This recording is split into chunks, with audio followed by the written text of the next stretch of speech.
Niggas always in they feelings. I ain't got no time, I'm chasing millions. I'm tryna cop that Lambo, drop the ceiling. Do the dash and that bit might blow the engine. Niggas saying on the kid, this shit ain't new to me. Keep sending threats, but what the fuck is they gon'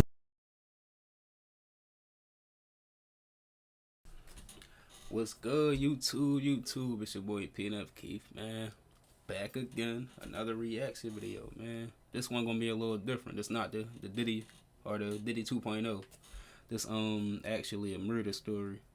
It say husband's secret affair ends with murder. He had an affair with a teacher, I'm guessing, and somebody got killed. I don't know who got killed. We gonna solve this case together, y'all. Go ahead and drop the detective or the cop emojis in the comments. We gonna solve this together and see what's going on. He looked like he killed people. A cheating husband who murdered his wife after she found out about his affair, and who attempted to get away with his crime by pretending she had fallen down the stairs, has been jailed for at least 17 years. Alan Evans, 35, is believed to have brutally assaulted his wife, Louise Evans, at their home in Worcestershire before pushing her down the stairs and smothering her. He tried to make it look as if his wife had fallen accidentally by placing a skipping rope near her body and an uncoiled vacuum cleaner hose at the top of the stairs. This shit not funny, but my nigga, that's the corniest way to child fucking clean up a murder. He gonna put a jump rope next to her. Why would she be jumping rope near the steps? Make it make sense. A picturesque town nestled in the heart of Worcestershire is known for its charming streets and a tight-knit community where everyone knows each other's names.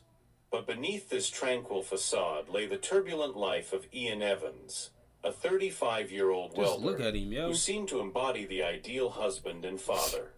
If you peep, almost all the serial killers be having the baldies, and their eyes be like this. You can tell when somebody a serial killer. His eyes big as shit. His head all shaped. He got the perfect body. You can tell when a nigga a serial killer. Just look at him. You walking down the block and you see him just walking out the side of the street off the rip. With a steady job and 3 adoring daughters, Ian was the epitome of domestic bliss until the night of July 10th, 2012, when everything changed. In the early hours of that fateful night, the Evans household became a scene of chaos and horror. Ian's wife, Louise, a dedicated care assistant, was discovered lifeless at the foot of their staircase, her body a testament to the brutality that had transpired. Ian's frantic claims of finding her in a crumpled heap did little to convince investigators, as the evidence began to paint a different, more sinister picture. Louise had suffered 46 injuries, including bruises and a broken eye socket, leading detectives to suspect foul play rather than a tragic accident. That mean he was in there putting his hands and he was us. You found out I cheated, bitch. Us. Why you being nosy? Us. He was in there treating her probably at first. It's not funny, but this nigga, 46 injuries, bro. Her eye socket broken. He was punching on her before he did what he did. The murky waters of Ian's life began to surface as detectives uncovered the truth about his affair with Amanda Chadwick, a teacher at their children's school. The affair had been a secret escapade, fraught with passion and deception, but it spiraled into a deadly confrontation. If you gonna go cheat, my nigga, I don't condone it, but if you gonna go cheat, at least go cheat with somebody who look better, nigga. You gonna go cheat with her? She smokes cigarettes all day. When Louise uncovered the truth. As Ian desperately tried to stage his wife's death to look like an unfortunate accident, his world began to unravel, exposing the lengths to which he would go to escape the consequences of his actions.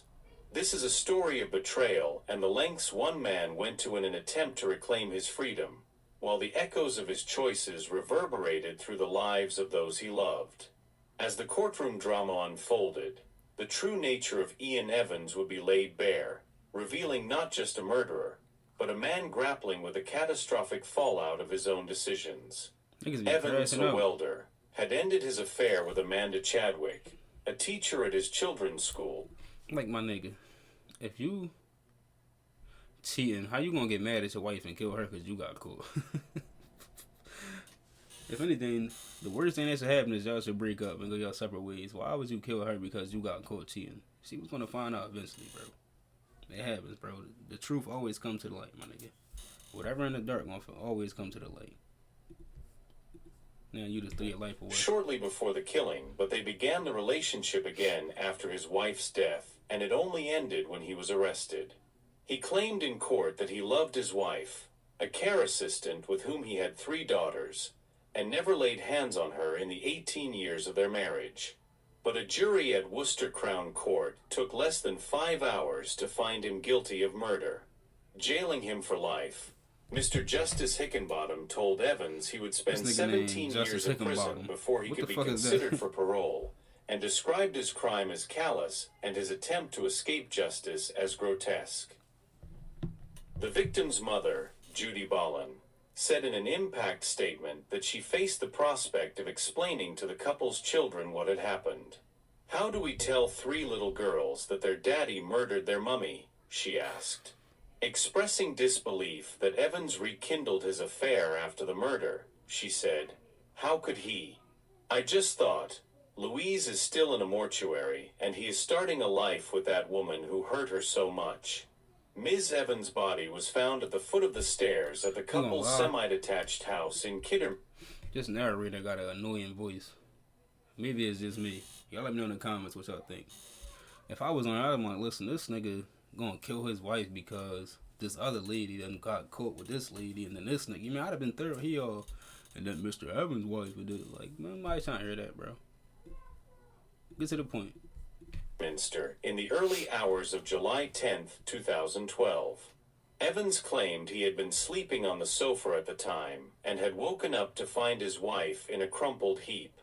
"I walked into the hallway and I found my wife at the bottom of the stairs," he said. "I got hold of her, trying to wake her up. I didn't want to believe Louise was dead, but the story did not make sense to detectives." A neighbor reported hearing Ms. Evans, 32, scream, "Oh my fucking God," more than 2 hours before the alarm was raised. And her 46 injuries did not tally with a simple fall. She had suffered a broken eye socket and facial bruises that suggested she was assaulted before she died.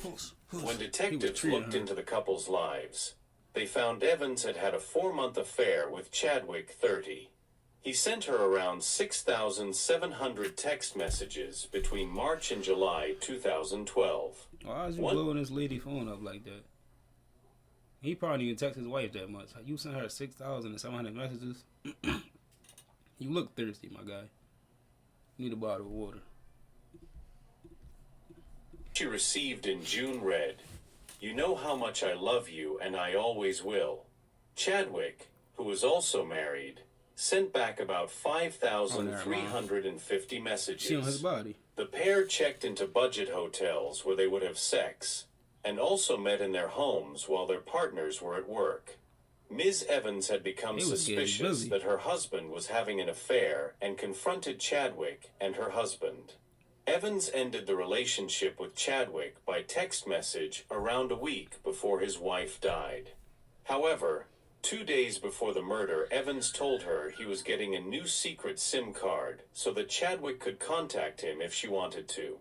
The pair began seeing each other again after the killing, and the relationship only finally ended when Evans was arrested. She must have had some crazy, you know what I'm saying, some good sauce. For this nigga to get a whole new SIM card, and then he crashed out about it and killed his wife. It just had to be that good, I'm assuming. To make bro crash out 17 years of your life over some sauce. If you don't know what sauce is, then you know what you mean. You know. Arrested in February. Detectives believe that Evans assaulted his wife and then probably threw her down the stairs before smothering her. The skipping rope and vacuum hose were props to make it look as though she had tripped. In the witness box, Evans said he loved his wife, had no reason to kill her, and had been an idiot to have had an affair. He said the days before her death had been happy ones. They had gone for walks together and enjoyed a meal out. "On the night my wife died, we were happy," he said. "We had put our previous problems behind us." It was a normal night. We watched TV together. He got We the had a Irish give a cuddle. fuck face. The affair was over. He told jurors the couple had been looking forward to rebuilding their marriage, to a holiday together in Spain, and to fulfilling their dream of running a bed and breakfast enterprise. Evans claimed he loved his wife with Cap. all my heart. Cap. He said, she was beautiful, she was outgoing, friendly, kind. He claimed the prosecution case was based on the fact that he had an affair. My wife's injuries are... That's the first step to know the nigga guilty when he hit the I love her. I loved her so much. I like she was just so nigga, you guilty. You killed her. Where was that love at? You was putting your hands on her and killing her. Consistent with a fall down the stairs, and I have never raised a finger to my wife. This trial is based on whether or not I have had an affair. He accepted that at one point he had loved both women, but said he ended the relationship with Chadwick when he realized that cheating on his wife was a mistake. Explaining why he later resumed the relationship, he told the court, That sauce was after I that. had lost my wife, I had lost everything I had in the world. I had Yeah. to try and live some kind of normal life. One night we, Evans and Chadwick, were just talking for hours and hours, and one thing led to another. End court Chadwick He's said she wrong. was deeply upset when the One thing affair led to ended. another, alright. She told how Ms. Evans had confronted her with her suspicions of her husband's infidelity and threatened to tell her school about it. Chadwick was forced to read out a text she sent to Evans at that time. That fat bitch is going into school Yo. to complain about me to the head teacher and says she's going to do whatever it takes to lose my job and make my life hell. Yo. Some secrets are simply too dark to... Well, that was a short story.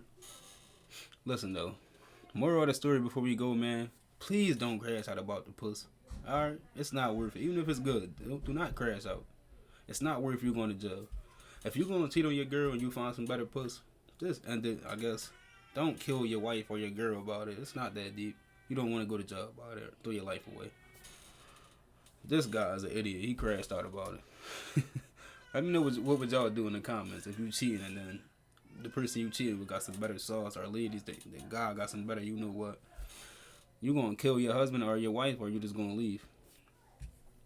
Also, let me know what else y'all want to see, man, in the comments. Peace. Shoe.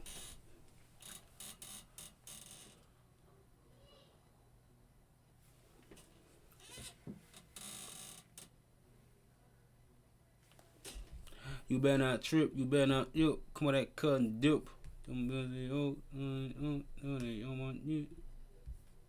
For 63, that shit.